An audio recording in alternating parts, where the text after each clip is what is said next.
On the Norcrest Dynamics. Legacy Wall. Everyone is smiling, except me. Not because I wasn't, but because I don't exist. The family iCloud, the 25th anniversary slideshow, her own wedding video, every frame I was in, professionally erased. That night, I checked the system backups and saw the layers. I closed my laptop and wrote 2 words in my notebook. In public. I am Ava Calder, 32 years old, and I am the head of controls and records for Norcrest Dynamics.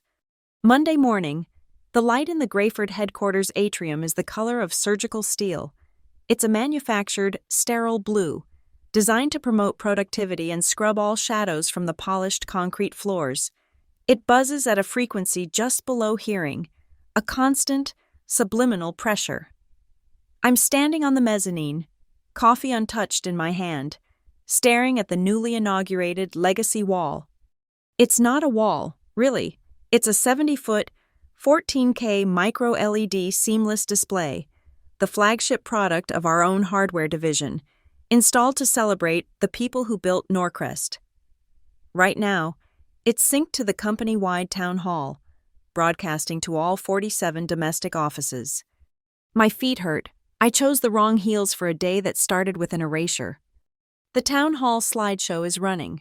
It's a kinetic, glossy production showcasing the key projects of the last 3 years. The Harbor Line Data Integrity Project.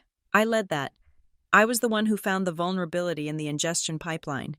The one who worked 72 hours straight with the dev team in Seattle to patch it, saving us from a catastrophic compliance breach and an SEC fine that would have cratered the stock. The photo slides across the massive screen. There's the team. Raj, smiling. Maria, giving a thumbs up. Ben, looking exhausted but relieved. And an empty space, precisely shoulder width, between Ben and the edge of the frame. The composition is flawless. You would never know someone was supposed to be there. You would never know I was there. The next slide. The Phoenix Audit Recovery. A 2-year engagement with federal regulators. My signature is on every single remediation document. My framework is now the company standard for risk control. The photo shows the entire compliance division gathered in the boardroom, champagne flutes in hand. I remember that day. I was holding the final clearance letter from the regulators, but on the wall, I am not. The photo has been subtly panned and cropped. My hand, holding the letter, is gone. The champagne flute I was holding is gone. I am gone. The MC, a relentlessly cheerful marketing manager named Todd, beams from the podium. His voice booms through the atrium's hidden speakers. And we have to give a massive, massive thank you to the entire compliance team for navigating us through the audit last year. Their tireless work literally saved this company. The camera feed on the main screen cuts to a wide shot of the room. My team sits in the front row. The display behind Todd switches to a key personnel graphic. A bullet point appears. Lead auditor and control architect, Ava Calder. My name, in 72-point Norcrest Sands, but no picture. The camera, operated by a freelancer, dutifully pans across my team. It lingers on my deputy, who smiles and nods. It sweeps past the empty seat I left to get this coffee. My name is on the screen, a ghost acknowledged by text alone, while the visual record insists I am vapor. I don't look at the screen anymore. I look at the source. Across the atrium, in the glass-walled media booth, my sister is running the show, Mara Calder, Director of Communications. She's standing over the tech's shoulder, headset on, a vision in a tailored navy blue blazer. I watch her hand. She's holding the small, black presentation remote. As Todd finishes his sentence, her thumb clicks the next button. It's not a relaxed, practiced click. It's a jab, a sharp, percussive movement, a millisecond too fast, a fraction of an inch too hard. It's the micro-gesture of someone trying to rush past a difficult moment. A flicker of tension in the tendons of her wrist, visible even from 50 feet away. She wants this slide, the one with my name on it, gone. She wants to get back to the clean, curated images of the team, the family, the corporation, the family she built, and the one she is actively editing me out of. My focus narrows.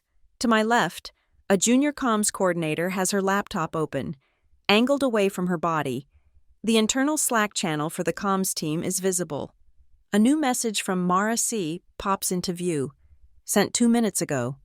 Make sure the live camera feed doesn't linger on Ava if she's in the room. Keep the focus on the team. Keep it pristine. The words hang there, stark white on the blue app interface, clean, as in free of dirt, free of contamination, free of me. The air in my lungs turns to ice, the muted roar of the town hall, the applause for my own invisible work, fades into a high-pitched whine. This isn't an oversight.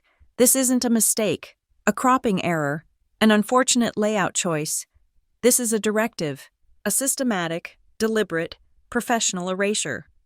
The applause builds, a wave of polite corporate enthusiasm for a job well done by a person they can't see. I do not move. I do not react. Rage is a hot, messy, volatile thing. What I feel is cold. It's the cold of a server room, the cold of a logic gate, the cold of absolute, processed certainty. I raise my company-issued phone. I don't aim at the main screen. I aim at the coordinator's laptop. The angle is perfect. Click, the Slack message, the timestamp, the sender, all captured. Then, I turn. I wait for the slide to cycle back during the Q&A. It does. The key personnel slide with my name and no face. I lift my phone again. Click. I capture the entire 70-foot wall. The slide glowing. My name stark and isolated. I tap the screen, opening my personal toolset. It's an encrypted container I built myself. I import the 2 photos. I don't just save them. I run a script. It captures the device's current state, the network ID, the precise GPS coordinates of the Norcrest atrium, and the server timestamp down to the nanosecond. It generates a SHA-256 hash for both image files, an immutable digital fingerprint, proof. Then, I go deeper. While Todd fields a softball question about Q4 projections, I access the network's media asset directory. I have head-level credentials. I navigate to the Town Hall media package. File name, NCD Town Hall Q3 Final, V4, Master, MP4. I check the metadata, last modified, 3:17 a.m., by comms admin M. I pull the file's checksum. I compare it to the version distributed to the branch offices. They match. This wasn't a last-minute change. This was the master file. This was the plan. I log the device ID of the presentation rig in the atrium. I log the IP of the media server it's pulling from. I log the credentials used to execute the presentation script. Everything is logged. Everything is saved. Everything is hashed. I am, after all, the head of controls and records. My job is to create the record, to protect the record, to be the record. The town hall wraps up. The applause is final this time. People stand, the spell broken, the buzz of conversation returning as they reach for their bags and phones. My sister, Mara, emerges from the media booth, smiling, accepting congratulations on a flawless production. I stand still on the mezzanine, watching her. She doesn't see me. She hasn't truly seen me in years. She sees a problem to be managed, an inconvenience to be cropped, a narrative impurity to be kept clean. I look back at the wall, now cycling back to the generic Norcrest logo. I recite the first principle of my profession, the one I learned in my first forensic accounting class, the mantra of my life. If it can be written, it can be read. If it can be saved, it can be found. And if it can be deleted, it can be restored. She deleted me. She used the full, professional, high-tech arsenal of a corporate communications department to erase me from the official record, from the shared memory, from the very walls of the company I helped save. I lower my phone. The plan forms, not in a rush of anger, but in a cold, pristine, logical sequence, a series of steps, a control framework. She thought she was just clicking delete. She has no idea she just armed me. She has no idea that my entire job is about finding the ghosts in the machine, and I am the biggest ghost this company has. Restoration isn't enough. A quiet correction, a memo from HR, an awkward apology over coffee. That's not justice.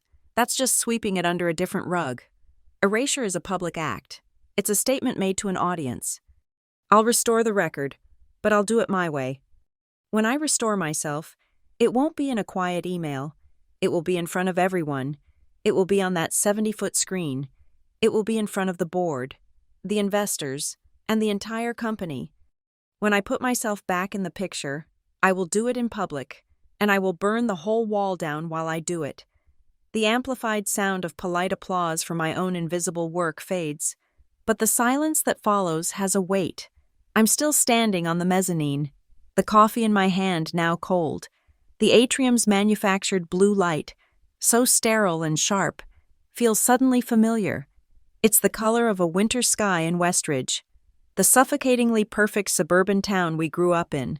Westridge was a town built on presentation. The lawns were edged with unsettling precision. The Thanksgiving decorations went up on the same day for every house. The smiles at the grocery store were bright, brittle, and mandatory.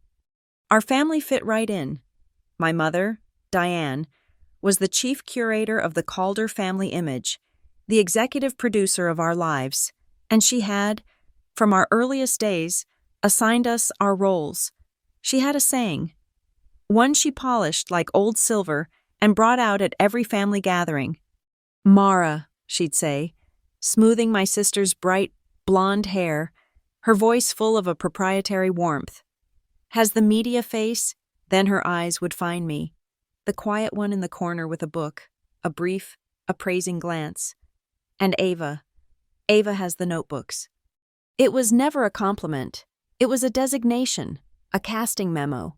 Mara was the product, the one for display. I was the archive, the one for the files. Mara was the front page, the headline, the glossy photo.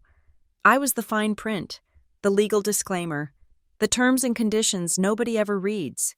It started so early, this bifurcation of our lives. She was the story. I was the fact-checker.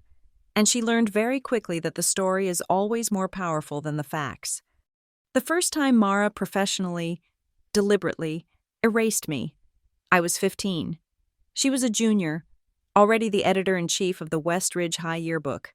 I was a sophomore, and the uncool, unphotogenic star of the debate team. We had just won the state regionals, a first for our school. The photo was taken on the auditorium stage, the four of us, blinking in the spotlight, holding an absurdly large trophy. I was on the far left, my hair in my eyes, my blazer rumpled, but grinning. When the yearbook came out that spring, I remember the specific chemical smell of fresh ink and high-gloss paper as I flipped to the Clubs and Achievements section on page 84. I found the debate team. There they were, 3 grinning members and the trophy. The caption listed all 4 of our names, including mine, but the image denied it. Where I had been standing, there was now just an empty beige stage curtain. The crop was tight, professional. The edge of the trophy was perfectly preserved. I was just gone.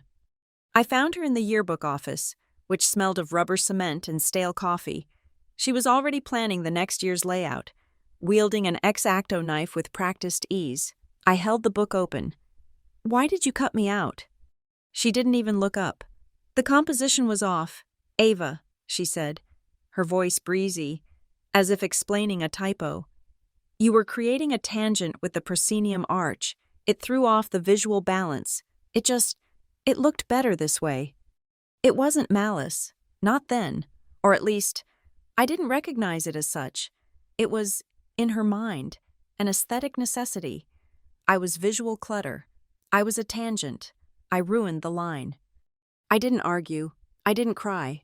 I just closed the book. That afternoon, I went to the school library, asked the librarian for the archival box of photo negatives submitted by the yearbook photographer, and citing a reference project, I checked out the contact sheet for Roll 34A. I found the original frame. I made a copy, It was the first piece of evidence I ever formally archived. The first time I felt the cold, satisfying weight of an unaltered record. We went to different colleges, but the narrative held. Strengthening with distance. Mara, predictably, majored in communications and public relations at a prestigious East Coast school. She learned how to shape narratives, how to craft a press release, how to optimize images using a new program called Photoshop. She learned how to make things glow. I went to a state university and majored in accounting. I hated it. I hated the clean, balanced ledgers. They felt like lies. I found my calling in a niche elective, forensic accounting. Suddenly, I wasn't balancing books. I was finding out why they didn't balance. I was the one digging through the digital dumpsters. I specialized in digital data forensics and internal controls. Mara was learning how to create the story. I was learning how to find the real one, the one hidden in the metadata, the server logs, the deleted fragments, and the rounding errors. The erasures, in college, became more subtle. They graduated from active cropping to simple, passive omission. Thanksgiving, 2011. I was home from school. I spent 2 solid days cooking. I brined and roasted the 20-pound turkey. I made my grandmother's sausage stuffing from scratch. I perfected a flaky, all-butter pie crust. I was covered in flour and sweat. Mara arrived an hour before dinner, looking flawless. Carrying a bottle of wine and a new digital camera, she immediately took charge of capturing the memories. A week later, the iCloud shared album appeared. Calder Family Thanksgiving 2011. 74 photos, Mom and Dad, laughing by the fire, Mara and our cousins, raising wine glasses, Dad carving the golden brown turkey I cooked, everyone eating the pie I baked. There were 0 photos of me, not one. When I called her, her surprise sounded genuine, practiced. "Oh, wow, Ava, you're right. That's so weird. You must have just been in the kitchen the whole time. You were so busy. Oh, that's a shame." As if I were staff. As if I were not a participant in the family. Just the off-screen caterer for its memories. My college graduation photo, the one my father took of me, squinting in the sun, proudly holding my magna cum laude diploma, never made it into the scrolling digital frame on my parents' mantelpiece. The slot for it, my mother explained, had run out of memory. Mara's graduation photo, a professionally lit portrait of her laughing over her shoulder, was, of course, the centerpiece. We both ended up at Norcrest Dynamics. Mara was recruited first, pulled in by a VP who was impressed by her campaign work. She was tasked with modernizing the company's stale, engineering-focused public relations, and she was brilliant at it. She climbed fast, dazzling the board with sleek videos, high-profile media placements, and synergistic branding initiatives. Her office is on the 40th floor, all glass and whiteboards and orchid arrangements. She lives in PowerPoint decks that look like issues of Vogue. She speaks in a confident, frictionless language of deliverables, optics, and leveraging. I came in 3 years later, through a side door in the finance department. I wasn't recruited. I applied. I moved from finance to internal audit, and then, finding my true home, I built the controls and records division from the ground up. My climb was slow, it was methodical, it was invisible. My work wasn't flashy, it was essential. I didn't write press releases. I wrote 200-page internal memos on data retention policies, FCPA compliance loopholes, and SOX controls. My memos were dense. They were technical. They were filled with footnotes and citations. They were the documents nobody on Mara's floor ever wanted to read. But they were the documents the CEO and the general counsel had to sign off on. Mara managed the company's face. I managed its records, the spine, the memory, the conscience. 3 years ago, that data integrity vulnerability I found, the Harborline project, the one that got me erased from the town hall slide, wasn't just a good catch, it was the catch. I found it at 2 a.m. on a Tuesday. Not because an alarm went off, but because I noticed a 0.02% data mismatch in an archival log that everyone else ignored. That mismatch was the thread. I pulled it, and the entire tapestry of a sophisticated, external data siphoning attack unraveled. I led the 72-hour crisis response. I was the one who personally architected the data trap and worked with the FBI's cybercrime unit. I saved this company, conservatively, an $80 million regulatory fine and a stock collapse that would have ended us. After the crisis was averted and the breach contained, Mara's comms team, naturally, spun it into a triumph. It became a testament to Norcrest's proactive security posture. They pushed the story to industry blogs, trade journals, and LinkedIn, and they posted a photo, the Harbor Line Tiger team.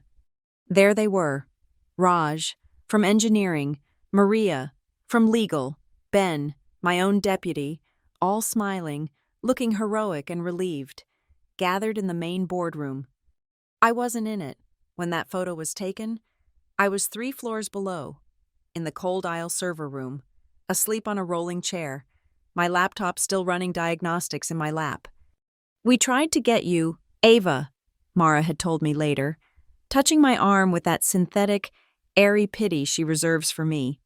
"But you were completely unreachable, and we had to get the press release out by the deadline. You know how deadlines are." I did. I also knew they had over 400 other photos from that week's crisis, many of which I was in, looking exhausted and stressed, pointing at whiteboards. But they didn't want that. They wanted the clean, smiling aftershot. And the cleanest one, the one with the best composition, was the one taken while I was passed out in a server room. I made the mistake of complaining to my mother. I sent her the LinkedIn post from the company page. "I led this team. Mom," I texted, "I found the breach. I'm not even in the picture." Her reply came back in less than 30 seconds. The familiar, crushing sting of minimization. "Ava, don't be so sensitive. It's just one picture. Mara did a wonderful job on the article. The company looks fantastic. That's what matters. As long as the family looks happy and successful, why do you always have to pick things apart? As long as the family looks happy, and the family, in her eyes, was Mara. Mara was the product. I was the quality control. And QC is never supposed to be in the final advertisement. That text message was a turning point. I stopped seeing the erasures as casual slights, as acts of sibling rivalry. I started seeing them as a deliberate, consistent pattern of behavior, a systemic falsification of the record. And if there is one thing I am built, trained, and paid to fight, it is a false record. So I adapted. Mara learned new filters, new AI infill tools, new ways to clone stamp me out of existence. She learned how to make history clean, seamless, and compliant with her chosen narrative. She learned how to make people, and servers, forget. I learned to do the opposite. I learned to track everything. I stopped keeping photos. I started keeping time-stamped disk images. I saved email headers. I tracked version histories in the document management system. I built my own scripts to monitor the company's digital asset management, DAM, tool for EXIF data modifications and layer flattening. I learned to trust the logs. I learned to trust the metadata. I learned to trust the audit trail. Because the audit trail, unlike a person, cannot be charmed. It cannot be gaslit. It cannot be convinced that its memory is wrong. It just is. Mara believes history is written by the person holding the microphone and the Adobe license. She believes the truth is a fluid, a substance to be bottled, labeled, and sold. She believes the truth is simply what you can convince people to applaud. I believe the truth is the immutable hash of the original file, locked in a right-protected archive. This contrast, this fundamental difference in our understanding of reality, her world of glossy, erasable perception, and my world of cold, permanent data, is the perfect foundation for what comes next. She just staged her most audacious erasure yet, not in a high school yearbook, not in a private family album, but in front of the entire company, our investors, our colleagues, on a 70-foot, 14K screen. She thinks she just finished her masterpiece. She has no idea she just provided the canvas for mine. My job title is a masterpiece of corporate understatement. Head of Controls and Records. People hear records and think of dusty file cabinets in a basement, of archiving old memos. They hear controls and think of the annoying department that makes them reset their passwords every 90 days. They are, in all respects, wrong. My office is not in the basement. It's in the secure data core, 2 sublevels down, behind a reinforced steel door that requires a biometric hand scan and a time-locked key code. My department doesn't manage paper. We manage the memory. Being head of controls and records means I am the master admin of the company's immutable ledger. I have read only root-level access to every archive, every version history, every disaster recovery backup, and every server log generated by Norcrest Dynamics globally. I am the system's conscience. I am its historian. I can see what was written, and more importantly, I can see what was deleted. Mara's entire world, the glossy, curated reality she manufactures as Director of Communications, lives inside a system I govern. It's called the DAM, the Digital Asset Management Tool. It's a vast, cloud-based repository holding every official photograph, every video file, every marketing graphic, and every audio clip the company has ever produced or commissioned. Mara and her team have create and edit privileges. They are the artists, painting the company's portrait every day. I am the curator, with one critical difference. I do not have edit privileges. My access is higher and more terrifying. I have audit privileges. This means I cannot change a single pixel of her work, but I can see every change she's ever made. I can see the before and the after. I can see the mouse movements. I can see the user ID, the timestamp, and the IP address of the machine that made the change. She builds her illusions on a stage where I control the lighting rig, the trapdoors, and the master recording. She just performed her biggest illusion yet, and she forgot I was running the booth. I left the atrium, my cold coffee still in my hand. I didn't go to my desk. I went to the core. The door hissed shut behind me, sealing me in the quiet, 68-degree air, surrounded by the hum of the blade servers that hold the company's entire history. I sat at my terminal, a machine with no internet access and a direct connection to the archival SAN. This wasn't an investigation, it was an audit. First, I pulled the master file she used for the town hall, NCD Town Hall Q3 Final V4 Master, MP4. I placed it in a quarantined digital workspace. Second, I accessed the Disaster Recovery Vault. Our policy is to take a full system snapshot every 12 hours. I requisitioned the snapshot of the comms media server from 48 hours ago. Long before Mara's late-night editing session, I located the original file, NCD Town Hall Q3 V1 Rough Cut, MP4. I ran a differential analysis, my script highlights, on a bit level, every single change between 2 files. The report populated in seconds. It wasn't one change. It wasn't a few crops. It was 73 distinct instances of video manipulation, 73 edits, all localized around a single moving object in the frame. Me. This is where my tools, the ones I built myself, come in. You can't just delete a person from high-resolution video. You have to paint over them, frame by frame. You have to use sophisticated AI infill tools to guess what was behind them. The wall, the chair, the plant. But these tools, they leave scars. They leave ghosts. I ran my first analysis script, the one that detects JPEG compression anomalies. A human eye, even a trained one, can be fooled by a good blend. A mathematical algorithm cannot. The script rendered a heat map of the file. The original, untouched areas were cool blue, but the areas where I should have been, my shoulder in the group shot, my face in the meeting, my hand on the project document, they lit up in screaming, vibrant red. The compression artifacts were all wrong. The math was screaming. The file had been tortured. I ran the second script, the one that analyzes frequency distortion and pixel-level noise. When an image is cloned, say, taking a patch of scrubbed beige wall and pasting it over a person's head. It creates an unnatural repetition. My tool hunts for these repetitions. The results came back as a 3D topographical map. The clean wall behind my empty space wasn't flat. It was a range of digital mountains, a jagged, repeating pattern where the clone stamp tool had been used, over and over. The Harbor Line project photo, the one where I was standing between Ben and the edge of the frame. I zoomed in. She, or her freelancer, had done a good job, but they weren't a forensic expert. They had rebuilt the edge of Ben's shoulder, but the AI fill they used to create the empty space failed to replicate the precise chromatic aberration of the original camera lens. It was a 2-pixel wide band of too perfect color. To a normal eye, it was shadow. To my software, it was a forgery. 73 edits, all logged, all verified, all forensically indefensible. Now for the artist. The DAM logs every action, every save, every render, every commit. The 73 edits were all committed by a single user alias, com/admin_m.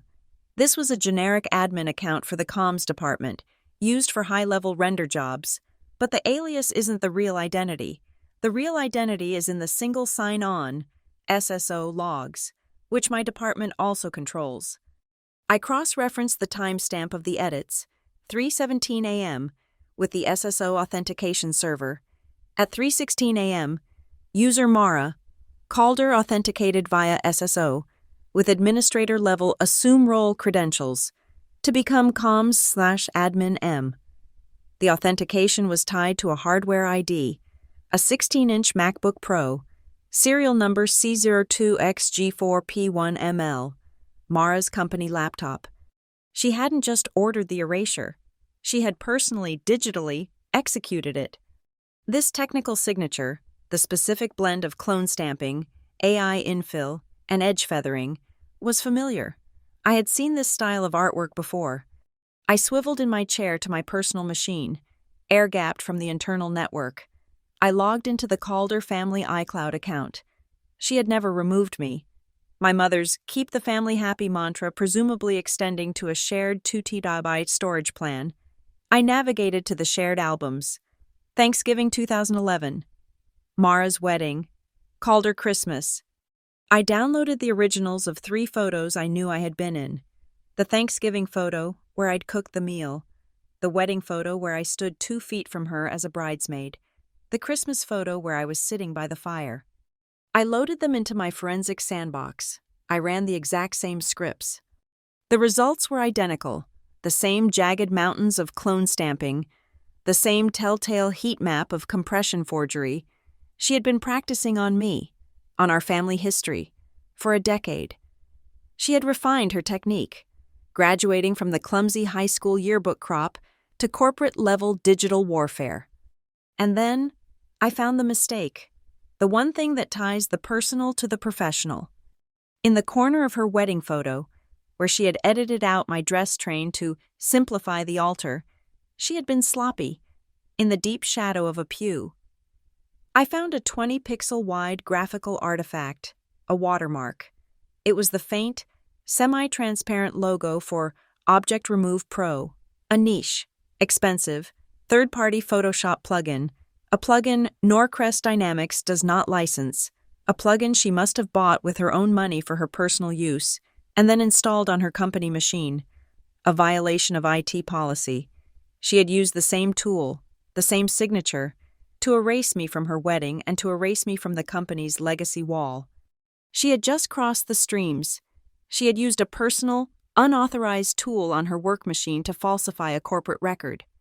This was no longer a family dispute. This was a compliance violation, and I am the head of controls. I did not save the files to my desktop. I initiated a new protocol. I instantiated a high-security, encrypted container on the legal hold server. This isn't a folder, it's a digital vault. I named it Evidence Locker AC01. This locker is worm compliant. Write once, read many. Nothing saved to it can be altered or deleted, by me or anyone else. It's encrypted with AES 256. And I set the deletion protocol to a 3-person quorum to destroy this locker. 3 signatures are required: mine, the general counsel's, and the independent head of internal audits. Into this vault, I moved everything. The pristine V1 rough cut, MP4, from the disaster recovery snapshot. The manipulated V4 master, MP4, from the town hall. The full differential report and the heat map topography visualizations. The complete time-stamped DAM edit log. The SSO authentication log correlating Mara Calder to comms admin M and the hardware ID. The original and manipulated iCloud photos from her wedding and Thanksgiving. A high-resolution, enhanced screenshot of the Object Remove Pro watermark. A copy of the IT policy on unauthorized software installation. The final step, I created one last document, a formal chain of custody memo. It's a legal document, one my office issues, that creates an unbreakable, auditable trail for evidence. It lists every file, its SHA-256 hash, its source, and the time it was acquired and secured by me, Ava Calder, in my official capacity. I digitally signed it. The action was logged, time-stamped, and verified by the system. I closed the evidence locker. The icon on my secure terminal snapped shut. It was done. Mara's power comes from her ability to shape perception, to create a story and make it beautiful. My power comes from the record, the unchangeable, verifiable, cold as steel fact. She thinks she has an army of artists, of media spinners, of executives who love her glossy presentations. I have a lever built from her own arrogance, polished with her own tools, and now anchored in the bedrock of the company's legal and data forensic infrastructure. The lever is built, the mechanism is locked. All I need now is the fulcrum. All I need is the weight, and I know, with absolute certainty, she will provide that too. The evidence locker was sealed. The lever was built. But a lever needs a fulcrum, and a single instance of erasure, even one as public as the town hall, could be dismissed, apologized for, gaslit as a technical error or a terrible misunderstanding. Mara was a master of the tearful, plausible apology. No, this wasn't about one file. It was about the pattern. She hadn't just erased me from the town hall. She had been erasing me my whole life. The difference now was that her personal pathology had merged with her professional life. She had crossed the streams, and she was using corporate assets to do it. I left the locker sealed. My hunt now was not for the act, but for the habit. I was building a case for the pattern of erasure, and I would use the full forensic power of my position to paint the picture. I started with the Harborline Tiger Team photo, the one posted on LinkedIn 3 years ago, the one that cemented her reputation as a PR genius and mine as an invisible workhorse. I had the version from the dam, the one used for the press. Now, I went to the deep archive. I pulled the original photographer's raw file dump, not the JPEG, but the 80 megabyte, uncompressed CR2 file, straight from the camera's sensor. I opened it in my forensic suite. Frame 304. There we all were, Ben, Raj, Maria, and me, on the end, looking exhausted but smiling. My navy blue blazer rumpled. I had been there. The original file was the proof, but that wasn't the discovery. The discovery was in the background. The photo was taken in the 40th floor boardroom, the one with the floor-to-ceiling glass wall overlooking the city. Behind the team, in the glass, you could see a faint, warped reflection of the room behind the photographer, and in that reflection, clear as day, was the back of my head, my dark brunette hair, pulled back. I opened the official version, the one Mara's team had published. I zoomed in on the same spot in the reflection. My head was gone. In its place was a blurry, repeated pattern of the ceiling's light fixtures. It was a clumsy clone stamp job, a digital smudge. She hadn't just cropped me out. She had gone back and erased my reflection. She was so thorough, so obsessed with my removal, that she had scrubbed the ghost I left on the glass. I screenshotted the comparison, hashed the file, and sent it to the locker. Snip. Next, the The year in review video from last December, the one Mara had won a regional award for. I had unavoidably missed the premiere due to a last-minute audit, which I now suspected was an intentional scheduling conflict. I pulled the master file from the DAM. I scrubbed to the 2:45 mark, the compliance section. There was the team, celebrating the Phoenix audit results. I remembered that day. I was standing right next to Ben, holding a copy of the final report. In the video, I wasn't there. The space where I stood was filled with a very convincing AI-generated reconstruction of the office wall behind me. But the AI wasn't perfect. I played it back, frame by frame. As the camera panned, the wall where I should have been moved at a fractionally different speed than the real wall. It created what we call a ghosting artifact, and right on the edge, where my shoulder should have been, there was a 2-pixel-wide fringe, a faint, blurry line where the AI algorithm was stitching the fake background to the real Ben. It was the digital equivalent of a scar, screaming that a wound had been covered up. I isolated the 10-second clip, ran the artifact analysis to highlight the fringe, and sent the report to the locker. Snip? This was the corporate pattern. Now, for the personal. It was time to link the methods. I went back to Mara's wedding video file. The file properties had bothered me. The final render on the shared iCloud was 43 seconds shorter than the raw project timeline I found on a backup. I ran a timeline comparison. She had cut 43 seconds, all from the reception, all from the toasts. My toast. I had given a toast. It had been heartfelt, or as heartfelt as I get. I still had the index card. I remembered people laughing. She had cut my entire speech. Not a single second remained, but the malice was deeper than that. I isolated the master audio track and ran it through an audio forensic analyzer. I listened to the background audio during the father-daughter dance, a track she had kept. I heard the ambient noise of the room, glasses clinking, people murmuring, and I heard it, my own laugh. It was a distinct, sharp laugh, caught by an ambient mic. And then, just as quickly, it was gone. I looked at the audio waveform. It wasn't just gone, it was suppressed. There was a sharp, unnatural ducking in the 500 Hz to 1 kHz range, lasting exactly 1.5 seconds, perfectly matching the duration of my laugh. She, or an editor she hired, had gone into the audio mix and surgically lowered the volume on my laughter. This was no longer about composition. This was not about visual balance. This was a pathological, obsessive effort to erase my very presence from her memory, down to the sound waves I produced. Now, to connect her obsession to the company's money and my work, I widened my net. I went to the Q3 Investor Relations slide deck. Mara's team was responsible for beautifying the dense reports from legal finance and my division before they went to the board and our Wall Street analysts. I found my section, Global Risk Mitigation Framework, and I stared. It was my work, a complex, multi-layered flowchart I had designed in Visio, the product of a solid month of systems analysis. It was my intellectual property. She had rebuilt it in the glossy Norcrest brand template, which was fine, but at the bottom, on the source citation, it didn't say Source, A. Calder, Controls and Records. It said, Source, Norcrest Communications Team. She had stolen my work. She had erased my authorship and claimed credit for her entire department. This wasn't just a personal slight. This was a violation of the company's code of ethics. This was intellectual property theft. I pulled the original Visio file from my sent mail. With its undeniable metadata proving my authorship, I put it side by side with her investor slide.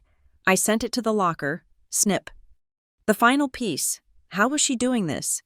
The town hall edit was sophisticated. The ghosting required expensive software. The Object Remove Pro watermark from her wedding photo was the key. She was using paid tools, and if she was using them for work, she was probably expensing them. My department doesn't just control records, it controls financial controls. I have audit-level access to the accounts payable and expense reporting systems. I ran a query on all vendor payments authorized by Mara's cost center for the last 3 years. I found it, A series of monthly retainer payments to a Retouch Digital LLC, a freelance post-production house. The invoices were vague. Consulting fees, digital asset optimization, brand strategy support. All were paid from a line item called the Outreach Discretionary Fund. I knew that fund. It was a special budget Mara had created, tied directly to her annual performance review. It was supposed to be for team-building events, morale boosting, and public-facing outreach, all things that directly contributed to her executive KPI bonuses. I had the right to audit vendor communications tied to payments. I went into the procurement archive and pulled the communications log between Mara's admin and this freelancer. It was all there: contracts, invoices, and a link to a shared Telegram channel for live project feedback. The logs were archived nightly. I unspooled the transcript from the week before the town hall. Freelancer, package 04. Town hall. Zip received. Standard instructions. Mara's admin. Stand by. Mara wants to review. A few minutes later, a new user enters. NCD Mara C. NCD Mara C. Hi. On the Harborline group photo. The new one for the wall. Yes. Standard instructions. Only remove the brunette in the navy blazer. Keep everyone else. Make sure the blend is clean. Needs to look perfect for the 14K display. Freelancer. Understood. Same user as the year in review project. Got it. Will be a 4-hour rush charge. NCD Mara C. Fine. Bill the usual fund. The brunette in the navy blazer. A cold, perfect stillness settled over me. It was all here. The directive, the pattern, the specific instruction, the freelance vendor, and the payment. She was using company money. From a fund meant to boost her own bonus-tied KPIs, to pay a third party to professionally erase me from the company's official records. This was not a sisterly dispute. This was not a compositional choice. This was wire fraud. This was a breach of fiduciary duty. This was a violation of the ethics policy, the financial controls policy, and basic human decency. I meticulously saved the invoice trail. I saved the charter for the Outreach Discretionary Fund, and I saved the entire unredacted Telegram chat log. I hashed them all and sent them, one by one, into the immutable, encrypted darkness of the evidence locker. Snip, snip, snip. That evening, I did one last thing. I opened a browser. I went to Mara's Instagram page, the public one, the one that was part of her comms director persona. She had posted 2 days ago. It was a photo from a family brunch. My mother, my father, and Mara, all smiling beautifully over mimosas. The caption, "So wonderful to have the whole perfect family together for a Sunday. Blessed family first called her." I was at that brunch. I was the one who took the picture. I scrolled down. My mother had, of course, commented. Diane called her. "Such a beautiful picture. So happy," Mara had replied. I stared at the lie. So public, so clean, so blatant. The empty chair where I had sat.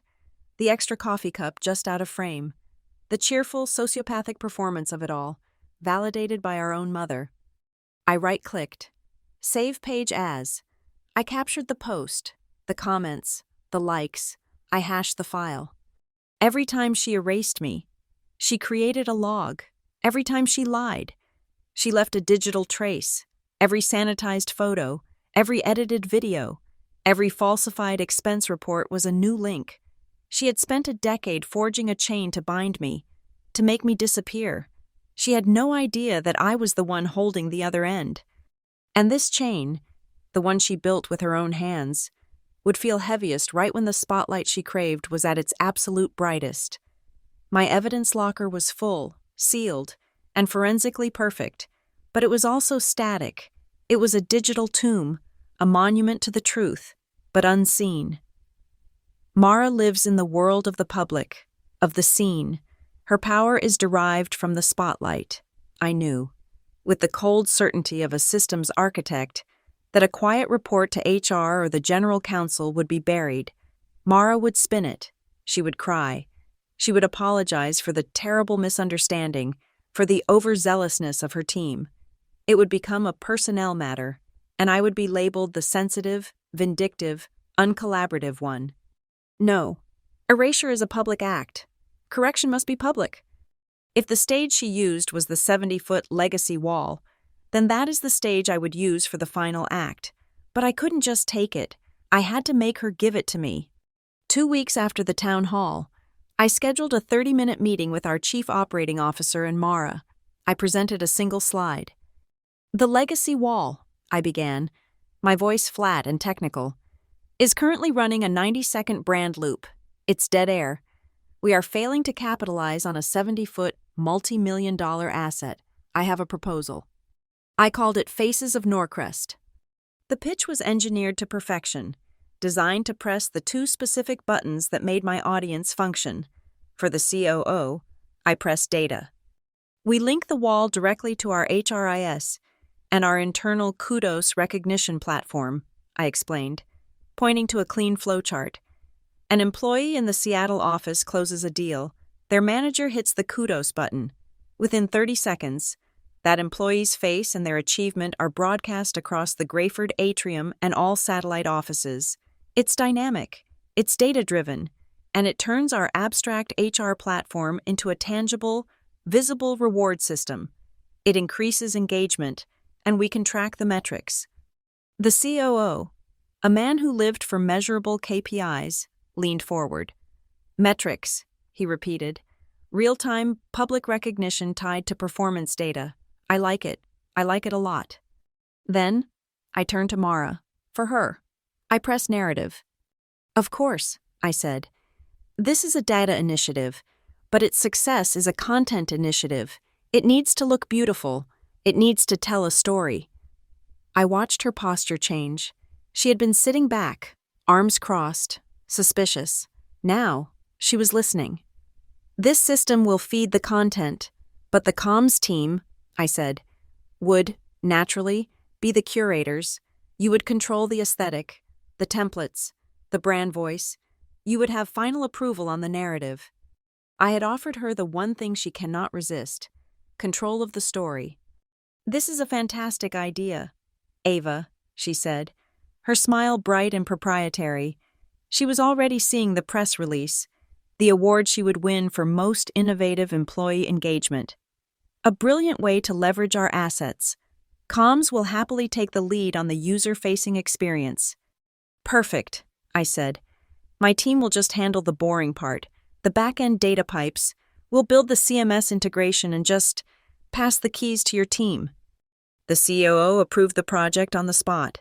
Mara, believing she had just asserted dominance and taken control of my idea, was victorious. She had just walked willingly onto the set I was building, and she had just agreed to star in the show. My team, the 3 quiet data forensic specialists who sit in the data core with me, began work. We built the boring back end. It was a masterpiece of deception. First, the CMS. We created a clean, simple portal for Mara's team to upload and manage the photos that would populate the wall. And as promised, I provided her team with a unique API key to connect their design software directly to the content management system. This was my first trap. The API key was not just an authentication string, it was a canary token. I didn't care about every upload. I only cared about the falsified ones. I wrote a microscript that lived on the server. When the API key was used to upload an image, the script would, in the space of 200 milliseconds, perform 2 checks. First, it read the employee ID tagged to the photo. Second, it did a SHA-256 hash check against the original, official headshot for that same employee, stored in the immutable HRIS database.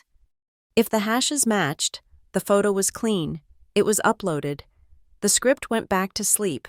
If the hashes did not match, it meant the file had been altered. It meant someone had uploaded a different image than the official record. The canary token would sing. It would silently send a full alert packet directly to my sealed evidence locker. The packet contained the user ID that triggered the key, the timestamp, the file name, and a forensic copy of both the original file and the newly uploaded forgery. It was a forgery detector, disguised as a convenience. My second mechanism was even more beautiful. I added a required feature to the project scope, citing data governance and metadata compliance. I required the system to integrate facial recognition for automated tagging. Mara hated it. "It's cold," she argued in our next steering committee meeting, her voice filled with that practiced humanist empathy she used to win arguments. "It's impersonal. It feels like a security system, not a celebration. We should have our team manually tag the photos, give it a human touch." I knew she would object. The last thing she wanted was a system designed to find and identify faces, a system that would actively look for the very person she was trying to erase. I didn't argue with her. I turned to the COO. "The human touch is a nice sentiment, but it's operationally unsound. It introduces human error, data gaps, and potential for bias. People will be missed. Automated tagging ensures every employee in a group photo is correctly identified, their contribution is logged, and it links directly to the cross-divisional performance metrics you wanted. It's about the integrity of the data." The COO waved his hand. "No, Ava's right. I want the data. I want it clean. The human touch is a bottleneck. Implement the automated tagging." Mara's smile was tight. She was overruled. She was now legally required to use a system that was, by its very nature, searching for me. Finally, I built the master switch. This was the set piece. In the final project update, I raised a risk. "Mara, your team is uploading hundreds of high-resolution multi-megabyte assets. The legacy wall pulling directly from your active CMS drive could cause a performance bottleneck. We could see lag. It's a bad visual if the wall stutters." She nodded, concerned. "My team will mitigate that," I continued. "We will set up a dedicated high-speed caching server that will mirror your content. We'll call it the Resilience Mirror. It's just a load-balancing solution. The live wall will pull from our mirror, not your drive. It'll be faster, invisible. You won't even notice it." She agreed instantly. Whatever keeps it running smoothly. She had no idea what I had just built. It wasn't a mirror, it was a filter, and it was the core of the entire operation. I scripted a two-way sync. When Mara's team uploaded a file to her CMS, we'll call it Server A, my new server, Server B, the Resilience Mirror, would instantly grab a copy. It would run the hash check script. If the file was clean, Server B would save it and pass it to the live wall. But if the file was manipulated, if the canary token sang, Server B would do two things at once.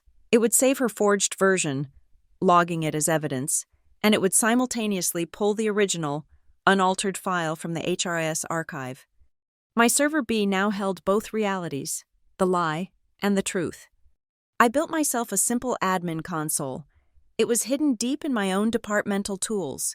It had one large virtual toggle switch. Position A, live feed, source, CMS. This would show the world exactly what Mara wanted it to see, the clean version, the lie. Position B, promote mirror, source, corrected archive. When I hit that switch, it would not fix one photo. It would, in a single, global command, replace every single manipulated image on that 70-foot wall with its original, unaltered, forensically proven counterpart. It would restore all the ghosts, all at once. The final piece of the puzzle was the timing. Mara's team, high on their ownership of the project, was planning a simple soft launch on a Friday afternoon. I intervened one last time. "Mara," I said, catching her at the coffee bar, "this is a massive employee morale win. It's not a Friday memo. This is a statement." I let the idea hang. "We just hit our Q3 targets. The earnings day webcast is in 3 weeks. Why don't we unveil this as the opener? We'll have the entire company, the investors, the press, all watching the live stream. It would be the perfect lead-in to the CEO's speech, a testament to our people, your testament." Her eyes lit up. The audience, the scale, the credit. She couldn't resist. She took the idea. And within an hour, Faces of Norcrest was officially scheduled as the 5-minute pre-show for the Q3 earnings day broadcast. The stage was set, the audience was confirmed, the script was written. All that was left was rehearsal. 1 week before earnings day, the system was now live, but the wall itself was dark. Pending the reveal, Mara and her team began the final content load.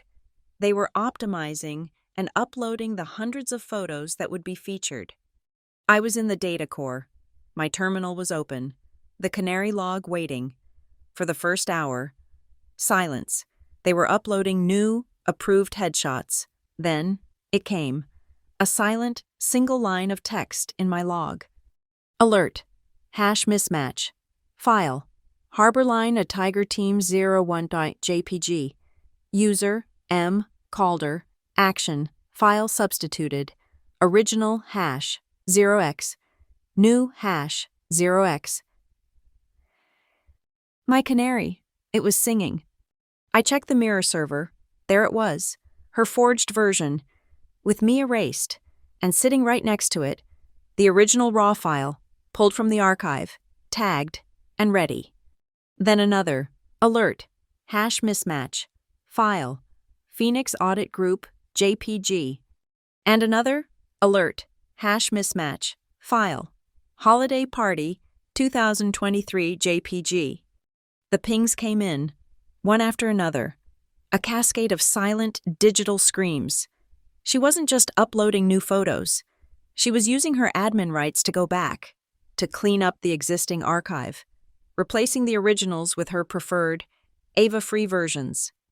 By the end of the day, the canary token had pinged 37 times, 37 distinct acts of professional, systematic erasure, 37 forged files now logged as evidence, and 37 original, correct, verified files now sitting on my mirror server, queued, loaded, and aimed.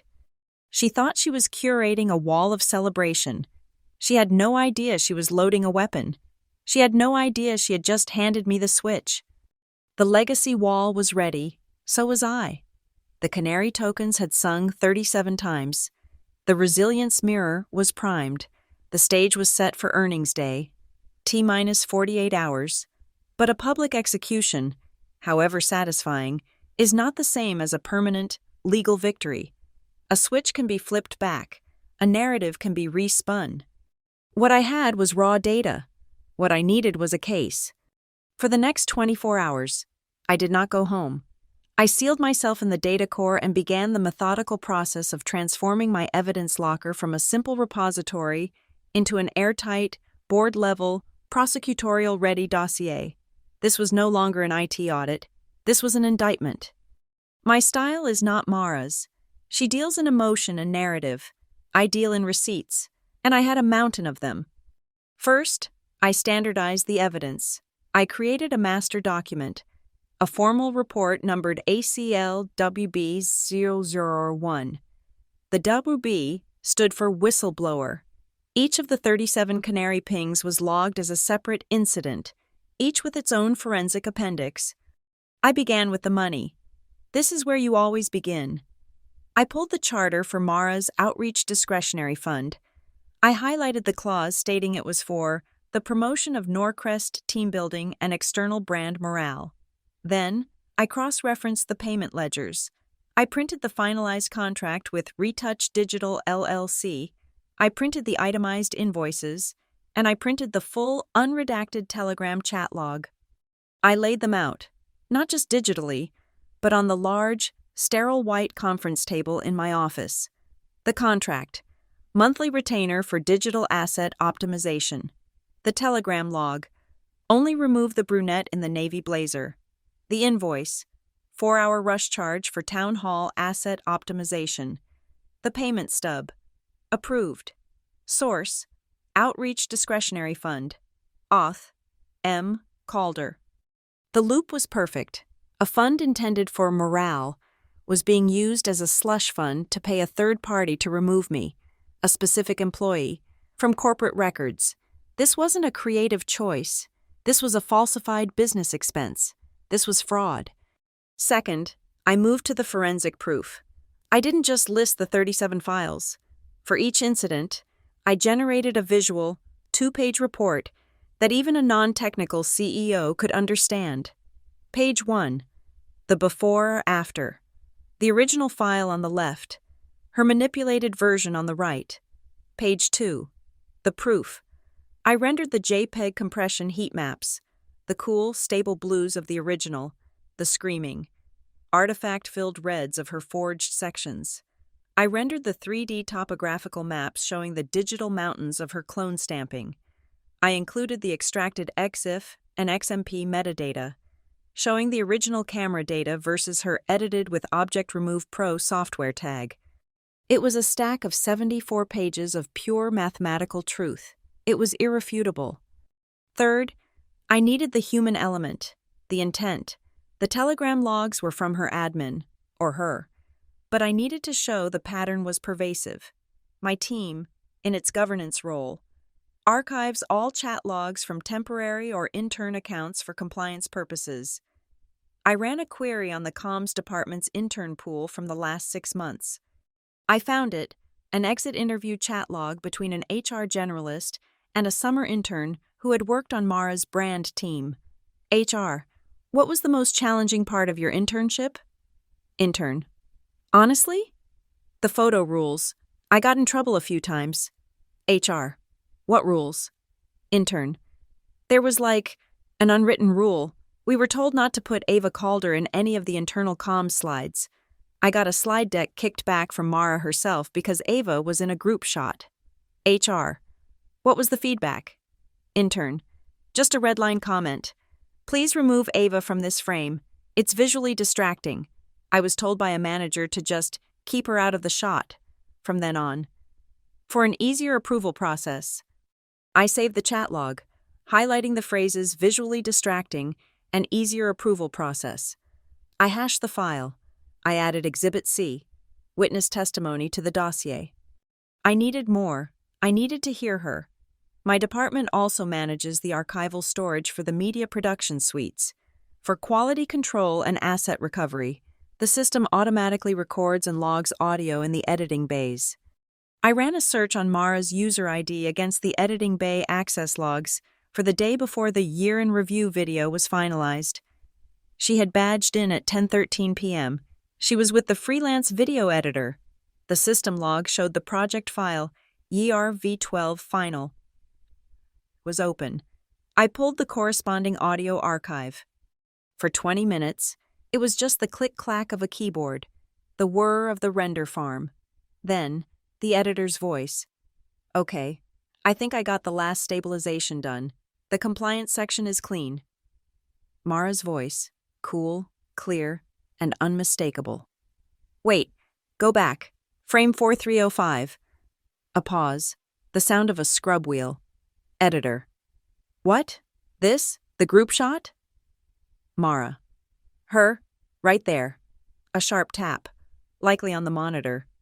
She's in the shot. I thought I told you to use the B-roll. Editor: this is the only shot we have with the whole team. The B-roll is just the building. Mara: I don't care. If she isn't there, she can't take credit for it. Paint her out. Use the AI fill. I don't want to see her. Editor: That's a lot of work. Mara: the shot is panning. It'll look weird. Mara: then make it not look weird. That's what I pay you for. Just get her out of it. The cold, hard malice of it. The motive, spoken aloud and captured in 32-bit audio. If she isn't there, she can't take credit. I isolated the 45-second clip. I ran a voice print verification against her town hall audio. A 99.8% match. I exported the file. Exhibit D, direct intent. Fourth, I attached the law, not the states, but the companies. I pulled the Norcrest Dynamics Code of Conduct, Policy 4.1.A, Ethical Image Representation. I highlighted the key sentence. All internal and external corporate representations must be a truthful and accurate depiction of the events and personnel involved. The malicious alteration, misrepresentation, or falsification of corporate records, including visual assets, to intentionally mislead or alter the credit of an employee's contribution is strictly prohibited and grounds for immediate termination. It was a policy I had helped draft. Finally, I connected her fraud to her own paycheck. I pulled Mara's executive compensation plan. Her annual cash bonus was tied, in part, to a KPI metric called Media Impact and Team Visibility. This metric was calculated by her own department, based on the number of positive media mentions and the visibility of Norcrest's core leadership team in public-facing materials. By systematically erasing me, a senior-level lead on the company's most critical projects, she was literally, mathematically, increasing her own team's visibility ratio. She was inflating her own performance metric. She was augmenting her own bonus by falsifying the data set. This was no longer a story about two sisters. This was no longer about hurt feelings or being cropped from a yearbook. This was calculated, systemic, financial fraud, perpetrated by a corporate officer, against the company and against a fellow employee. My hands were steady.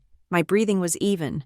I compiled the full dossier, ACLWB001, 112 pages of cold, hard, irrefutable proof.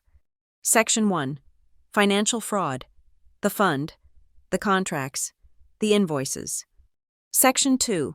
The motive. The KPI bonus structure. The audio log. Section 3. The pattern. The 37 forensic analyses. The chat logs. Section 4. The violations. The code of conduct. Earnings day was tomorrow. T-minus 24 hours. I digitally signed the final report. The timestamp was immutable. October 22nd, 10:17 a.m. I addressed an email to only our general counsel, a formidable woman named Rebecca Shaw. Subject: Formal Whistleblower Report. ACLWB. Urgent. Body: Rebecca. Attached is a formal, time-sensitive report from the Head of Controls and Records regarding systemic falsification of corporate records, misallocation of funds, and ethical violations tied to the comms department. Please review immediately. I have sealed all forensic evidence in legal hold evidence locker AC01. Per protocol. I am available to discuss at your discretion. Ava Calder. I hit send. The record was filed. I was now on the clock, fully protected as a whistleblower. I had made my first, formal move. Then, I initiated the final security protocol. I sent a request to the CFO and the head of legal operations. As part of report ACLWB001, Evidence Locker AC01 is now under multi-signature seal. Access now requires a digital quorum of all three of us: Calder, Shaw, Legal, and Finance. They both approved within minutes. The vault was now locked. Beyond my or Mara's control, it was an impartial corporate asset. Finally, the backups, the go bag. I encrypted the entire 112-page dossier and its appendices onto two separate, hardware-encrypted USB drives. One went into the pocket of my blazer, the other went into my ankle boot. I printed one, single, hard copy of the report, placed it in a sealed manila envelope, and locked it in the physical safe in my office. As a last resort, I uploaded the package to a secure, one-time use, burn after reading link, and wrote the 32-character URL on a slip of paper. I shut down my terminal. The adrenaline was gone, replaced by a pure, cold calm. The snare was set, the bait was laid, the legal shield was in place. She thought she was preparing for a triumphant media presentation. She had no idea she was walking into a boardroom tribunal, one that I had just formally and legally convened. Earnings day. The air in the Norcrest atrium is different. It's not the usual Monday morning utility. It's the charged, pressurized, ozone and expensive coffee smell of a high-stakes performance. The investors are in the front rows, a sea of dark, tailored suits, the press lines the aisles, their badges gleaming, laptops open and ready. The rest of the atrium is standing room only with employees, their faces upturned toward the stage and the 70-foot legacy wall, which is currently dark, a massive black mirror. The live stream is live. The satellite offices are patched in. The red recording light is on. I am not on the floor. I am 30 feet above, inside the glass-walled tech booth, the nerve center for the entire broadcast. My terminal is the only one not running the standard ShowFlow software. It's running my custom admin console, the one with the two-position toggle switch. My hand is on the mouse. The encrypted USB drive is a hard, cold rectangle in my blazer pocket. I am completely calm. My heart is beating at a steady 60 BPM. I am a system awaiting a command. The house lights dim. The murmur of the crowd dies. A single, razor-sharp spotlight hits the podium. Mara emerges from stage left. She is radiant. She is wearing a crisp, white dress, the visual embodiment of clean. She smiles.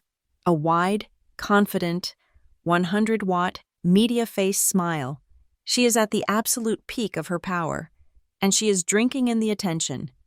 "Good morning, Norcrest," she begins.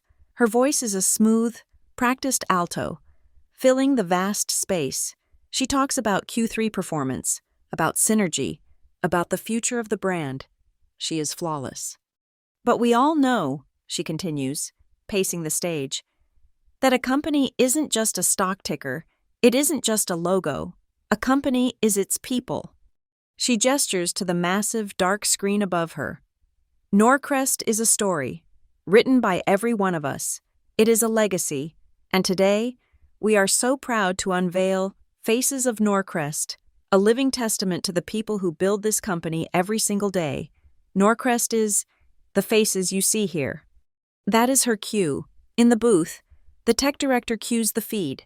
On the wall, her creation, the V4 master file, springs to life. The montage is beautiful. It is slickly produced, set to soaring, optimistic music, and it is a lie. The harbor line. Tiger Team photo flashes on screen. Ben, Raj, Maria, and the artfully composed empty space where I should be. The Phoenix Audit champagne toast. The camera pans across the smiling team. A subtle digital zoom that crops me out of the frame just as I come into view. The holiday party, the graphic of my name, my contribution, with no photo. It is exactly as she designed it, a perfectly clean, Ava-free world. Mara is watching her work, her head tilted, a proud, proprietary smile on her face. She looks, for a moment, like a museum curator unveiling a masterpiece. I am watching my console. As the feed streams from her server, Server A, I see the requests. Request: Harborline, Tiger Team 01, JPG. Serve: Harborline, Tiger Team 01, Forged, JPG. Request: Phoenix Audit Osh Group, JPG. Serve: Phoenix Audit Osh Group, Forged, JPG. And then, a final ping. The system has finished its preload. My script completes its final check. A single, silent line of text appears in my log. Alert: Total assets compromised. 73. All originals verified and cached. System ready. Awaiting user promote. I am ready. My hand rests on the mouse. I am not looking at Mara. I am looking at the front row. Rebecca Shaw, the general counsel, is sitting next to the CEO. She has not looked at the screen once. She's been reading the 112-page report I sent her on her private tablet. I watched her read it for the 20 minutes before the show started. I watched her face remain perfectly, frighteningly neutral. The music swells. Mara is about to turn and introduce the CEO. It is the peak. It is the moment. Rebecca Shaw lifts her head. Her eyes cut through the dimness of the atrium, past the investors, and lock directly onto me in the tech booth. She knows exactly where I am. She gives no big signal. She just nods. A single, sharp, downward tilt of her chin. It's not just permission. It is a command. My finger is already on the button. I don't hesitate. I don't breathe. I click, and I drag the virtual toggle switch from Position A, Live Feed, CMS, to Position B, Promote Mirror, Corrected Archive. The command executes in a single nanosecond. On the 70-foot wall, the image tears. It's not a simple cut. I designed this. I designed it to show the work. The clean Harborline photo is on screen. For one frame, It flashes to my red and blue heat map, showing the screaming red forgery of the empty space. For the next frame, it flashes to the 3D topographical map of her clone stamping. The next, a rapid, strobing animation as the system visually peels back the layers she had stacked. And then, click. The original, 80 megabyte raw file, in full 14K resolution. I am there. My face, 20 feet high, exhausted, my navy blazer rumpled, but my smile clear. I am back. The music stutters. The wall cuts to the next image, the Phoenix Audit Group, again, the flash of red forgery, the layer peel, and, click, I am there, front and center, holding the final clearance letter. The holiday party, click, I am there, raising a glass with my team. The year in review video, click, the ghosting artifact is replaced by my solid, physical form. The audio track switches. My laugh, the one she had surgically suppressed, is suddenly, shockingly, restored to the mix, sharp and clear. One after another, in a rapid-fire, percussive, visual assault, 73. Before images are replaced with 73 afters. My face appears, and appears, and appears. My presence, my existence, my work is stitched back into the corporate history, frame by frame, in front of the entire financial world. The atrium is silent. The soaring music is gone. The only sound is the click-clack of the press row's keyboards, which has become a frantic, machine gun rattle. And then, as the final corrected image of me lands, the final piece of my script executes. A clean white text overlay fades in at the bottom of the screen. In official, 90-point Norcrest Sans.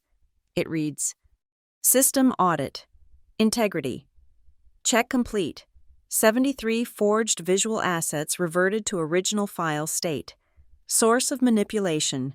User. Comms Admin M. Subject of removal. Ava Calder. Head of Controls and Records. A sound. A single, collective gasp from 400 people. Mara. Her face, it's a grotesque mask of horror. The media face has shattered. Her skin is the color of ash. Her mouth is open. She turns from the screen, her eyes hunting, and finds me in the booth. Her expression is not anger. It is not sadness. It is the pure, animal terror of an architect watching her entire building collapse. She fumbles for the presentation remote in her hand, clicking it, clicking it, clicking it, but it's just a useless piece of plastic. I am the source. The MC, Todd, is frozen. His script for the CEO is gripped in his hand. He's staring at the wall, his jaw slack. The CEO, he doesn't look at the wall. He doesn't look at Mara. He turns his head, slowly, and looks directly at Rebecca Shaw. She meets his gaze, unflinching, and hands him her tablet, open to the executive summary of my report. In my headset, I hear the broadcast director screaming, "What is that? What the hell is that overlay? Get it off the screen. Kill the feed. Kill the feed." I hear another voice on the channel, a panicked, tinny voice. It's the freelance retoucher, patched in on Zoom from his studio. In case of live emergencies, he's shouting, "Oh my God, that's the asset list. That's my work list. They told me she wasn't legally cleared. They told me it was a privacy issue. Oh my God." He's confessing. Live. The director is still screaming, "Somebody pull the plug." I lean forward. I press the red button that activates my own microphone, the God mic that overrides all channels. My voice, amplified by the headset, is perfectly calm, perfectly cold. It cuts through the hysteria. Do not cut the feed. The feed is accurate. The assets are now correct. I let the silence hang for 1, 2, 3 beats. The entire production crew freezes. The atrium is so quiet, I can hear the air conditioning. I look down, across the atrium, directly at my sister, who is now visibly shaking, her useless remote clutched in her white-knuckled hand. I say one last thing into the microphone. The records show the truth, always. In the production booth, the audio engineer, in his panic, fumbles the controls. The soaring, optimistic corporate jingle that was cued for the CEO's entrance sputters, pops, and then dies completely, plunging the entire event into a vast, heavy, and profound silence. All that is left is the truth, 70 feet wide, glowing in the dark. The silence in the atrium was a vacuum, a void where the corporate jingle was supposed to be. It lasted for precisely 4 seconds. Then, the chaos began. The press row exploded, not with questions, but with the frantic clatter of 100 laptops, the flash of a dozen cameras firing at the frozen, horrified image of my sister on stage. The CEO, a man named Harland, did not run. He simply stood up from the front row. He leaned over to Rebecca Shaw. "The secure room, now." He looked at the COO. "Get Mara." He looked at the head of HR. "Get security." And then his eyes found me, still in the tech booth. "And get her." The live stream was cut. The 70-foot wall went to black. The investors were hurried into a holding room with promises of a brief technical delay. 5 minutes later, I was in the executive war room on the 42nd floor. It's a soundproof, windowless box, built for crisis management. The air is cold and smells of ozone and old leather. Harland was at the head of the long, black marble table. Rebecca Shaw, our general counsel, was at his right. The CFO, the CEO, and the head of HR were present. Mara was there, slumped in a chair on the far side of the table, her white dress now looking like a shroud. She was weeping, not loud, racking sobs, but silent, ugly tears that left gray tracks through her foundation. I was on the opposite side, my posture perfect, my blazer, with the USB drive still in the pocket, was buttoned. I placed my company badge on the table in front of me. "Rebecca," Harland said, his voice a low, controlled gravel. "The floor is yours." Rebecca Shaw did not look at Mara. She looked at the tablet in her hand. "This meeting of the Executive Committee is convened to review Whistleblower Report ACLWB001, filed by Ava Calder, Head of Controls, yesterday at 10:17 a.m. She nodded to the large monitor at the end of the room. "I am now unsealing the Associated Legal Hold Evidence Locker, AC01. The seal was confirmed by quorum, with the CFO, myself, and Ms. Calder, as required." The screen lit up, not with a presentation, but with my encrypted file directory. It was stark, clean, and terrifying. "I will not," Rebecca said, her voice cutting through the room. "Read all 112 pages. I will provide the executive summary." She didn't need to. Harland, the CEO, was holding the tablet Rebecca had given him in the atrium. He scrolled, his face like stone. He stopped. "Policy 4.1a, he read aloud, his voice devoid of all emotion. "Our code of conduct, the malicious alteration or falsification of corporate records, including visual assets, to intentionally mislead or alter the credit of an employee's contribution, is grounds for immediate termination." He looked up, his eyes finally landing on Mara. "Comments?" Mara's head snapped up. The tears gave way to a flash of the performer, the desperate, cornered animal. It wasn't malicious," she stammered, the words tumbling out. "It was an aesthetic, a branding choice. It was composition, the visual narrative. It was cluttered. I was cleaning the brand." Rebecca Shaw did not blink. She did not argue. She tapped a file on her screen. Exhibit D, direct intent, audio file. The speakers in the room, designed for high-fidelity legal calls, hissed to life. My sister's voice, cool and clear, filled the dead air. "I don't care. If she isn't there, she can't take credit for it. Paint her out. Use the AI fill. I don't want to see her." Mara flinched as if struck. The head of HR, a woman I respected, closed her eyes. "And as for the aesthetic choice," Rebecca continued, her tone arctic, "I submit Exhibit A, Financial fraud. She didn't show the telegram logs. She went straight for the kill. This is the contract with Retouch Digital LLC, paid from the Outreach Discretionary Fund. And this, she clicked, is the associated communication log, directing the vendor to, and I quote, only remove the brunette in the navy blazer, keep everyone else. The COO, who had been silent, let out a slow, sharp breath.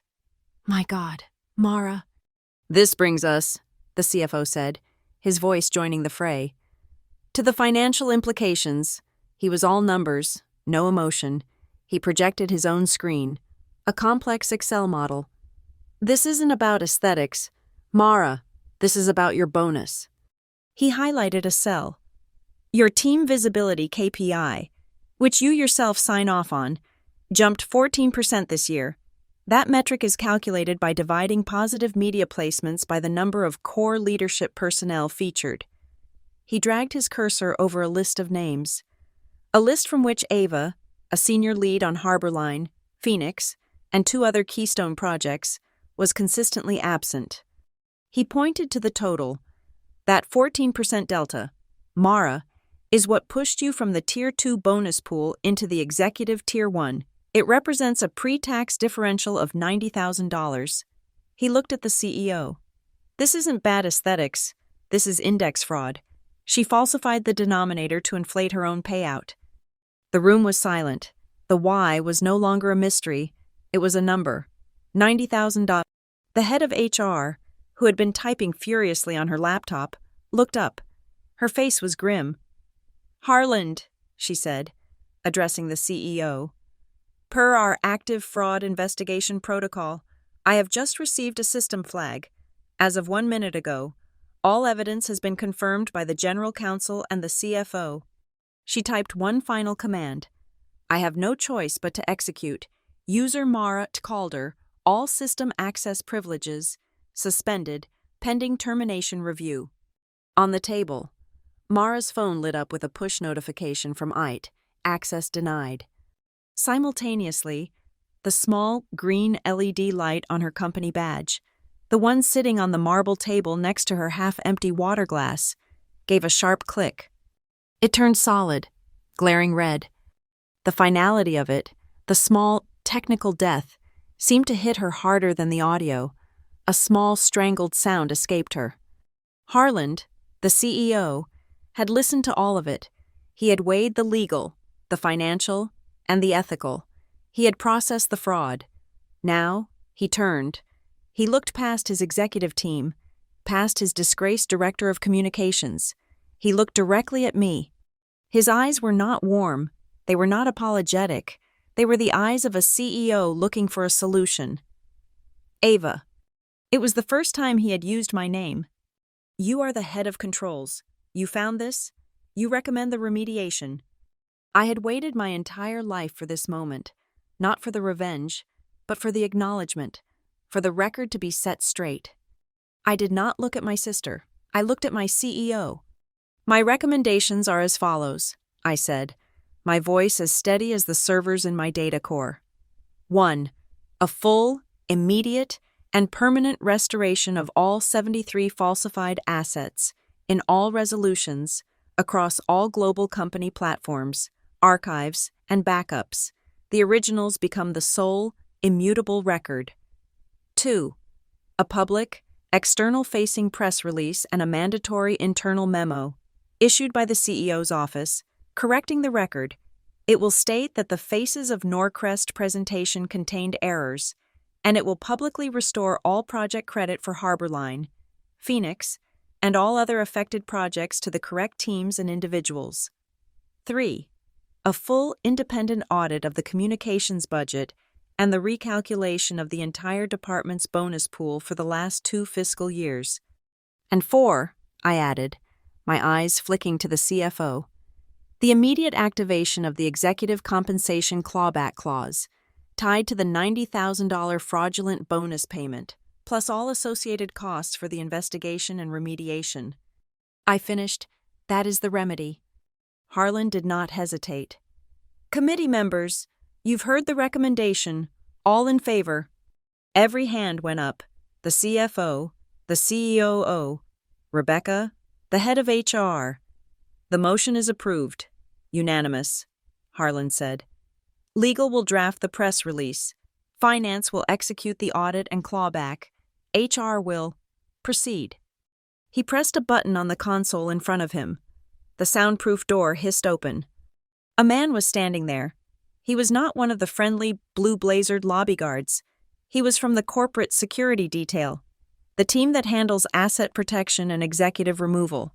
He was large, wearing a black suit, and his face was impassive. He did not step in.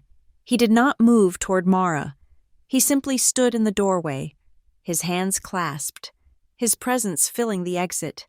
He was a human wall, a silent, unblinking statement that her access, her authority, and her time at Norcrest Dynamics were, effective immediately, over. The secure elevator opened from the 42nd floor war room directly into the VIP holding area behind the atrium stage. The 10-minute meeting had felt like a decade. The mood was glacial. Harlan, the CEO, walked in front. Rebecca Shaw, the general counsel, walked beside me, behind us. The head of HR walked beside Mara, who looked like a ghost, her face pale and puffy, her white dress now hopelessly wrinkled. The black-suited security guard followed, a silent, impassive shadow. The investors and press were still in their seats, a restless, murmuring sea of high-stakes confusion. The technical delay had stretched to 15 minutes. The 70-foot wall was still a yawning, black void. Harlan didn't hesitate. He strode directly from the wing onto the stage, adjusting his tie. The spotlight found him. The murmur of the crowd died instantly. "Thank you for your patience," he said. His voice was not the warm, welcoming tone of a CEO. It was the hard, flat tone of a commander. Our technical difficulty was, in fact, a critical governance matter which has now been resolved. He looked at the press row.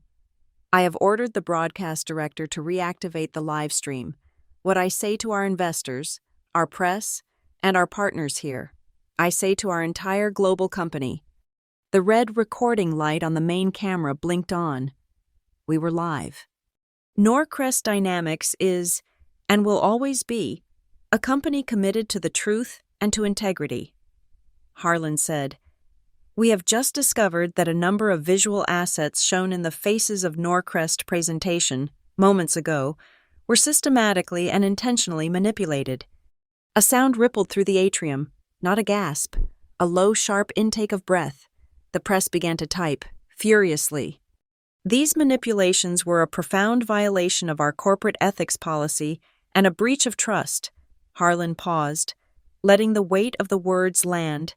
He nodded to Rebecca Shaw, who was standing in the front row. Rebecca, in turn, signaled to the tech booth, where my deputy, now in my seat, was waiting. The 70-foot wall flashed to life. It was no longer a beautiful, glossy montage.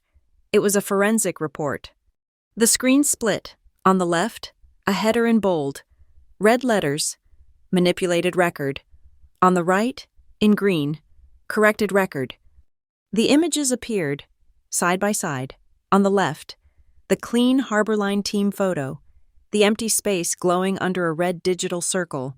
On the right, the original RAW file. My face clearly visible, circled in green. The screen changed. On the left, the Phoenix Audit Group, zoomed and panned to crop me out. On the right, the original wide shot, me front and center, holding the clearance letter.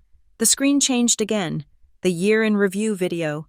The left side played the clip, my ghosting artifact highlighted. The right side played the original, showing me, solid, present, and clear. It cycled through all 73 forgeries, the restored images slamming into place next to the lies, one after another, like gunshots, the before-after, the lie, and the truth.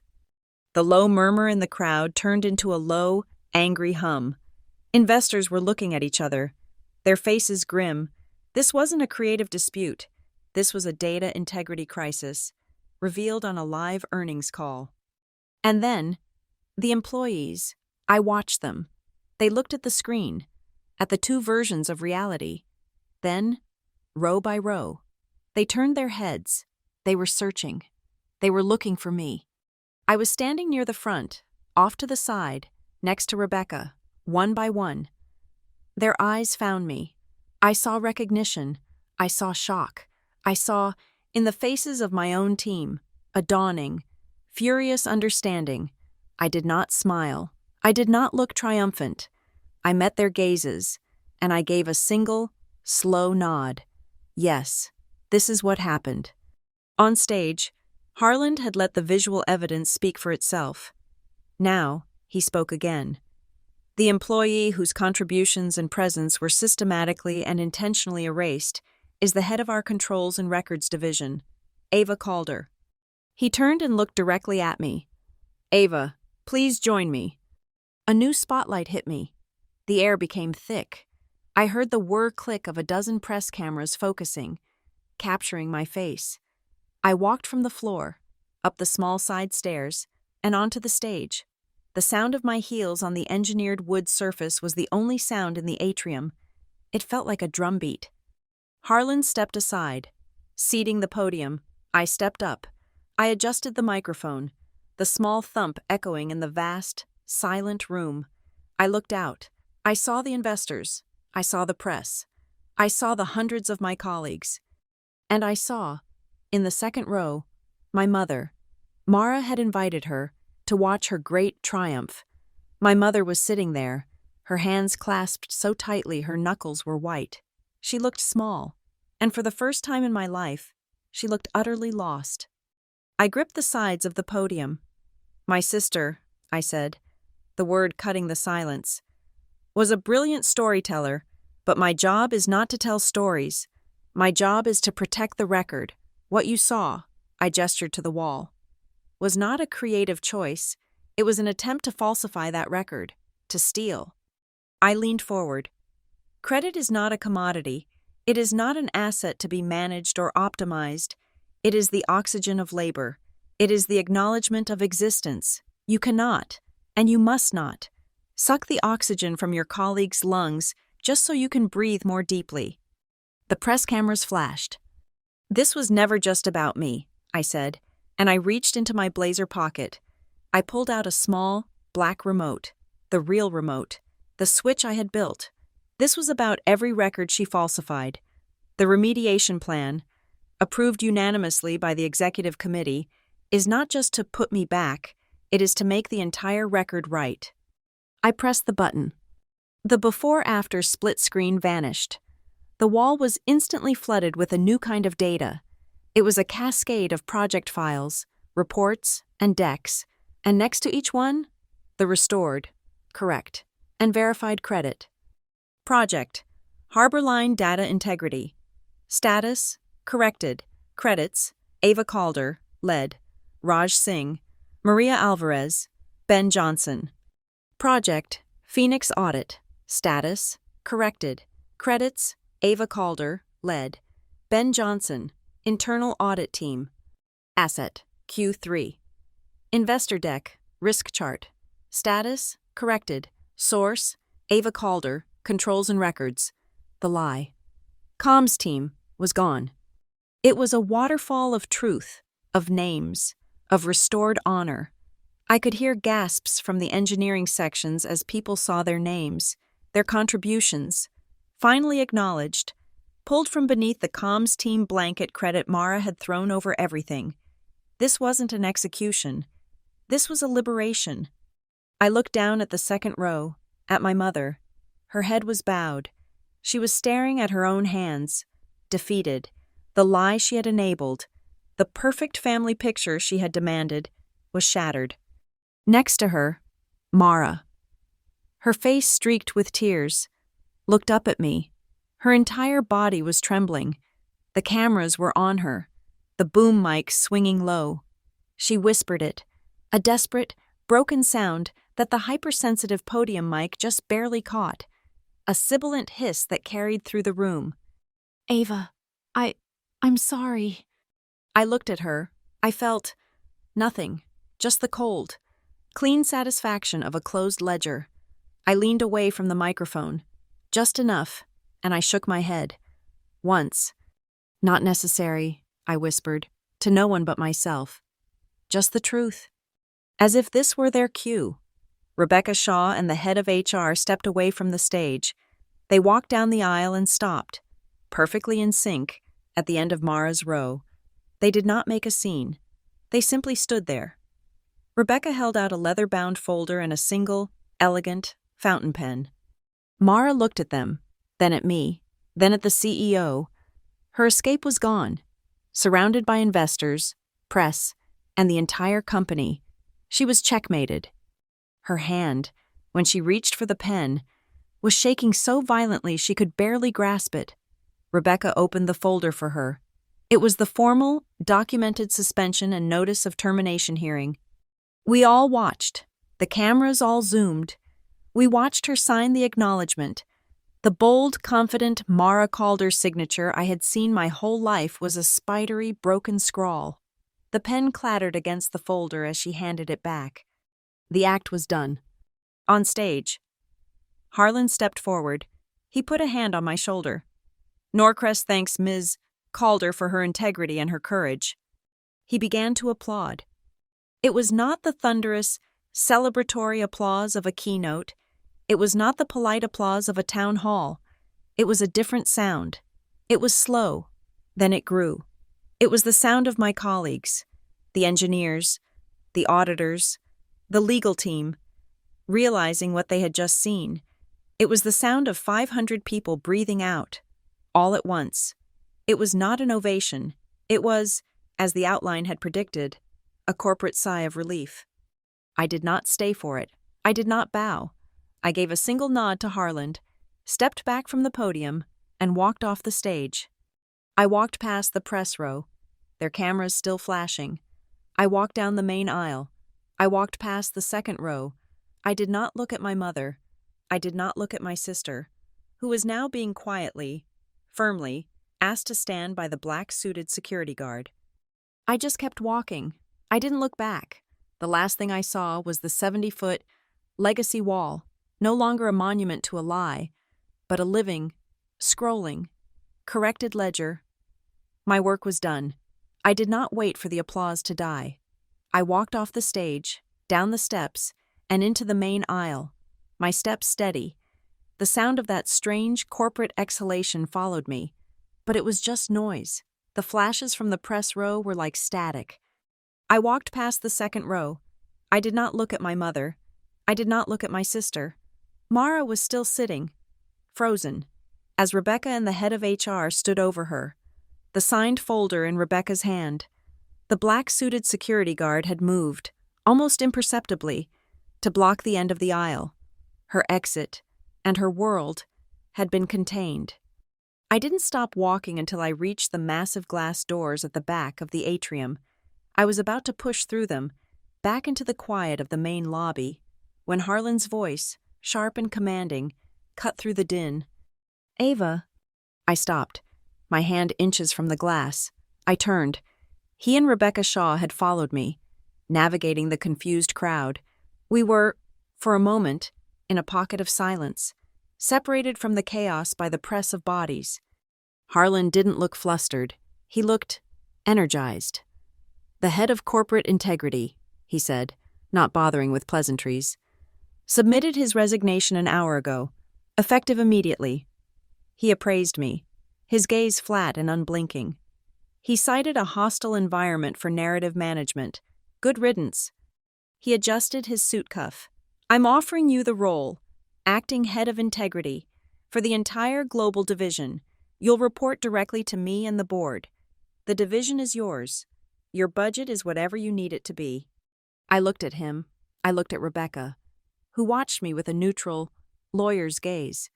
This was the prize, the corner office, the power, the seat at the table. It was everything Mara had ever wanted. I looked back at the 70-foot wall, which was still cycling through the corrected, truthful credits. "I will accept," I said. My voice was quiet, but it cut through the noise. "On one condition." Harlan's eyebrow twitched. "You just had your condition." "No," I said. "That was for the company. This is for the record. My remediation plan. All of it. The press release correcting the earnings day broadcast. The mandatory internal memo. The full, permanent, and public restoration of every falsified file. Not by end of business. Not in an hour. I looked at my watch. Today? Now. Harland looked at Rebecca. She didn't flinch. She tapped her earpiece, listening to a channel I wasn't on. The draft press release is already on your desk. Harland, marked for immediate wire distribution. It's time-stamped. I just need your final authorization. She paused, listening. And Ava, your team in the data core has just confirmed the full propagation of all 73 original assets to the global archives is complete. 100%. The system is locked. The record is clean. Harlan nodded. Once. Done. Rebecca held out the leather-bound folder, the same one Mara had just signed. She flipped to a new page. It was titled Remediation and Acceptance. It listed my 4 conditions and the new role: Acting Head of Integrity, Norcrest Dynamics. We just need your signature to execute, Madam Head, Rebecca said. I didn't step back to a table. I took the folder. I braced it against the cold, hard glass of the atrium door. I took the elegant, heavy fountain pen she offered, the very same pen my sister had used to sign away her career. I signed my name, Ava Calder, a clean, firm, controlled signature. I closed the folder and handed the pen back to Rebecca.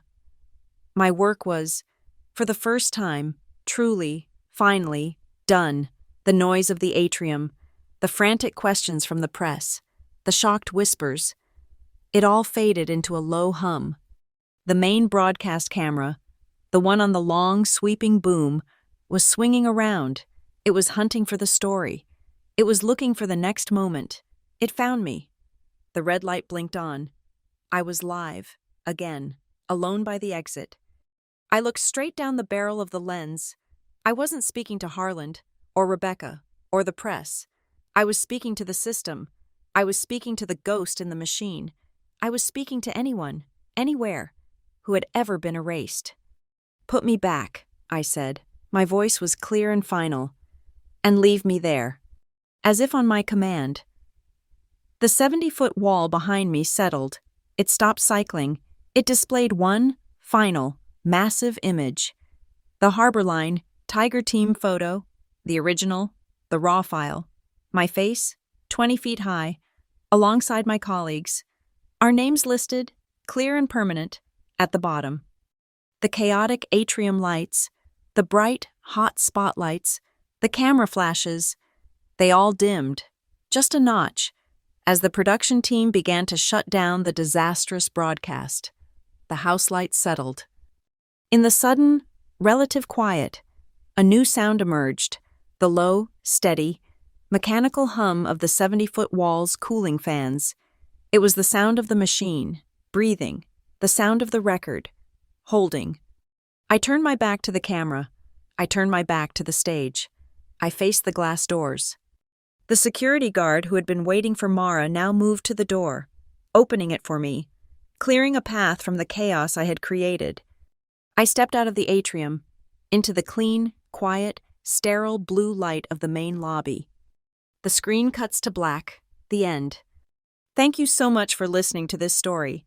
We're so curious to know where you're listening from around the world. Please drop a comment below and let us know, and share your thoughts on Ava's journey. If you enjoyed this, please be sure to subscribe and like this video. And if you really want to support the channel, press that hype button. It helps get this story out to be heard by so many more people.